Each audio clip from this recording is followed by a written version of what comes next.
This video is about AT&T's surprise restructuring announcement and what it means for dividend growth investors. I will talk about AT&T's abandonment of the media business and whether it means that dividend growth investors should sell AT&T. For those who decide to sell or trim AT&T, near the end of the video I will present a list of 11 quality stocks that I think could be used to replace your AT&T position or part of it. Hi, my name is Dave Van Knapp, and I'm here for the Dividends and Income channel. Before I get going, I'd like to ask that if you appreciate this content, please click the thumb up button, subscribe to our channel, and ring the bell for notifications about new videos when we release them. Thank you.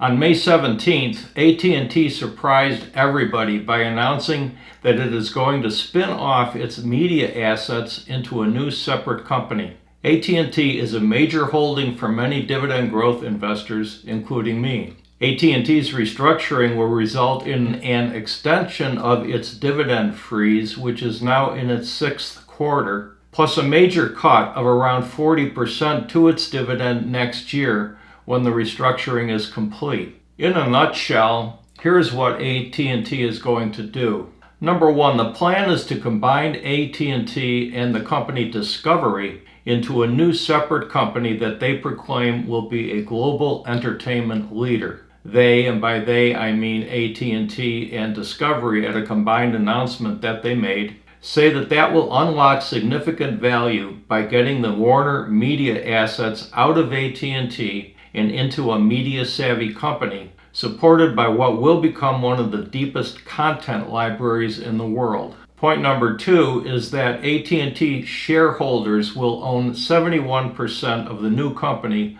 when the transaction is completed, which is expected around the middle of 2022. Plus, AT&T shareholders will retain full ownership in AT&T. Point number three, AT&T will offload about $43 billion of its huge debt load into the new company. That will help AT&T remain financially sound and help it retain its investment-grade credit rating. Number four, as a result of that spin-off, AT&T will return to being a pure telecommunications company, which is what it was when many of us bought it. Before it began acquiring media assets, such as what has turned into the disastrous acquisition of DirecTV in 2015, followed by the humongous purchase of Time-Warner in 2018. Finally, number five, AT&T's dividend will remain frozen at its current level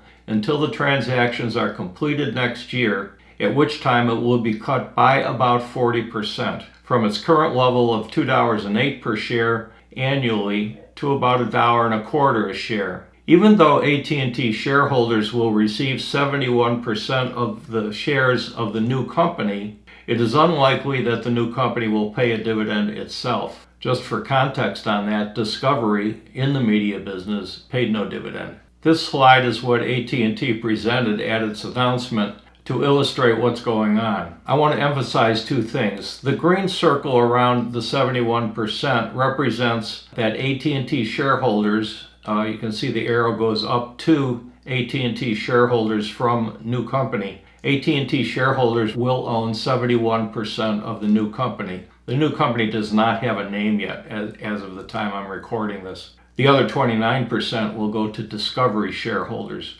Number two is the red circle. Those arrows back and forth, one shows debt leaving AT&T and going to the new company. The other shows $43 billion coming from the new company and going to AT&T. What's going on there is that's a graphic representation of the offloading of debt that I referred to a moment ago. $43 million of debt, which is now on AT&T's books, will end up on the new company's books. That is almost like saying that the new company is paying AT&T $43 billion for the Warner media assets that it is transferring to the new company. The reason I say almost like saying is because, remembering the green circle, AT&T shareholders will own 71% of the new company, so they own 71% of those Warner Media assets still, indirectly, but they do. And they also own 71% of that $43 billion in debt, indirectly. The debt, however, and this is the important point, leaves AT&T's books. The announcement of the spinoff and the formation of the new company has spawned an avalanche of reactions in the financial media and even in the popular press. Some are pro, some are con. Almost all of them are taken from the point of view or are expressed from the point of view of a total return investor. But I am a dividend growth investor, and I'm speaking for the most part on this video to other dividend growth investors. So the perspective I'm going to take about this announcement by AT&T and the restructuring of AT&T is from the point of view of a dividend growth investor. And here's the headline on that viewpoint.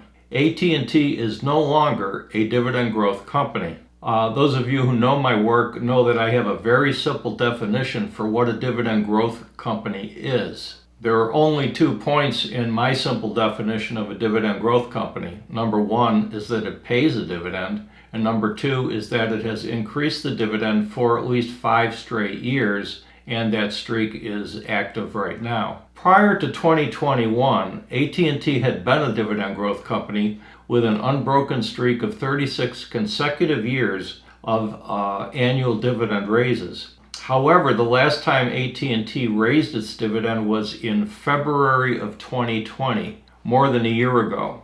Since that raise, AT&T has paid 6 consecutive quarterly dividends at exactly the same rate. That means that, in effect, AT&T's dividend has been frozen since its second payment of 2020. Earlier this year, AT&T announced that it would not increase its dividend this year, which further confirmed that its dividend is frozen. Some investors did hold out hope that AT&T would sneak in a little dividend increase sometime this year in order to keep that 36-year streak alive. But with the May 17th announcement, we now know that that is not going to happen. There is no chance that AT&T will increase its dividend between now and when this transaction closes in 2022. So to me, that means that AT&T's status as a dividend growth company is over. Some commentators say that with the new structure, with a reduced debt load, and with the distraction of the media companies removed, that AT&T will be able to resume increasing its dividend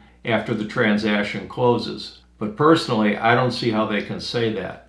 And anyway, even if it did, it would take 5 consecutive years of dividend increases for AT&T to prove to me, as a dividend growth investor, that it is indeed committed to raising its dividend each year. Now, the good news in all this is that AT&T, in an unusual fashion actually, has given us all 12 months or so to decide what we're going to do, if anything, in reaction to this announcement. Some shareholders will want to hold their shares of AT&T, some will want to sell them, some will want to trim some but keep others, and some will decide to buy more on the theory that the split company now represents 2 stronger companies, a utility, a telecommunications company, AT&T, that can focus solely on that business without trying to integrate media assets into it, and a savvy media company that can participate in the streaming wars backed up by a tremendous library of content. What should you do? My recommendation, as always, is to base that decision on what kind of investor you are. Think about what are your goals, strategies, and tactics for investing. What is it that you are trying to accomplish? For me, given how I invest as a dividend growth investor, this is an easy decision. I will liquidate my position in AT&T and replace it with one or more true dividend growth stocks. My reasoning in a nutshell is that AT&T has frozen its dividend, it's announced a future cut, it is significantly changing its structure and business model, and it will be spinning off a significant portion of its operations into a separate company. All of those in my business plan for my own investing, for my dividend growth portfolio, all of those are listed as potential reasons to consider selling a company. I have only 7 reasons altogether, and AT&T has checked off 3 or 4 of those boxes. So again, it's an easy decision for me. I could end the video here with that analysis and announcement of what I'm going to do, but I have some bonus content for you, and for many of you this will be the most important part of the video. I have researched what I might replace AT&T with, and now I'm going to show you my final 11 candidates. These are all high quality companies with yields of 4% or more, and they all fit my definition of dividend growth companies. This table shows my 11 top candidates to replace AT&T when I liquidate my own position. The top line is AT&T itself, which I put there so that you can compare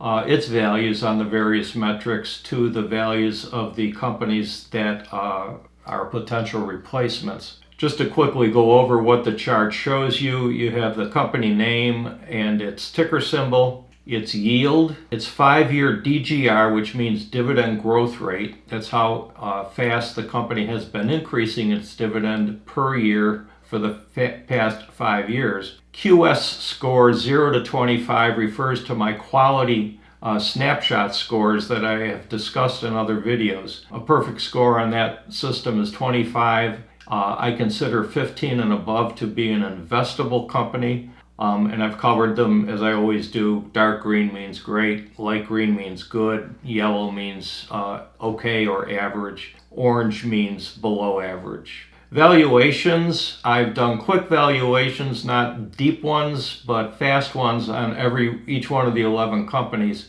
and I've just given them scales, numbers of 1 through 5, where 1 would be most poorly valued and 5 would be best value right now. Most of them scored 3, which is yellow, which means okay.